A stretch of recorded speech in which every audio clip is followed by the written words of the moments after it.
এই প্রশ্নকারী ভাইকে পাইলে আমার একটু বুকে জড়াই ধরতে ইচ্ছা করছে। আমার মাস্টার্স শেষ, বয়স 30 পূর্ণ, পরিবারের সবাই চায় কোম্পানির চাকরি করি, কিন্তু আমার কৃষি কাজ করতে পছন্দ। অনেকে আমাকে নিয়ে সমালোচনা করে, এতে বাবার মান অনেক খারাপ হয়, আমিও হতাশাগ্রস্ত। এত সুস্থ এবং সুন্দর চিন্তার মানুষ, যুবক আমাদের দেশে আছে মাশাআল্লাহ। ভাইরা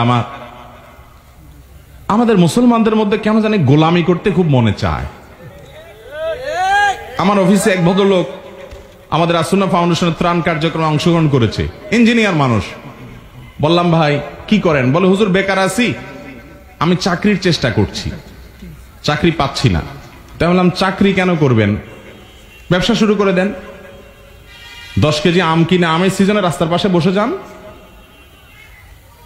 সাধারণত একটা শিক্ষিত ছেলে এটা শুনলে অপমান বোধ করে, হুজুর আমি তো আপনার কোনো ক্ষতি করি না, আমার ছোট করলেন কেন আপনি? আমি রাস্তার ধারে বসে আম বিক্রি করবো ফুটপাতে।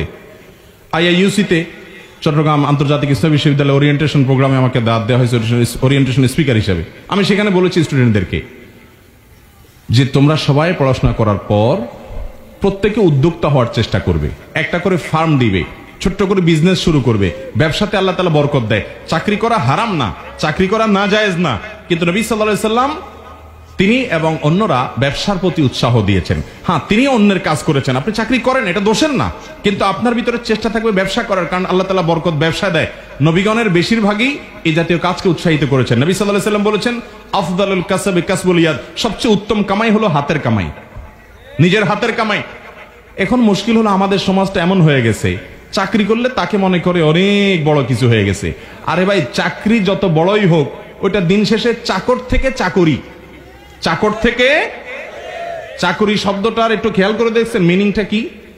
চাকর, চাকর বুঝেন? এখন আপনি চাকরি করবেন, আপনার বলি এ চাকর ভাই এদিকে আসেন, আপনি তো আমারে ঘুষি মারবেন নাকের উপরে।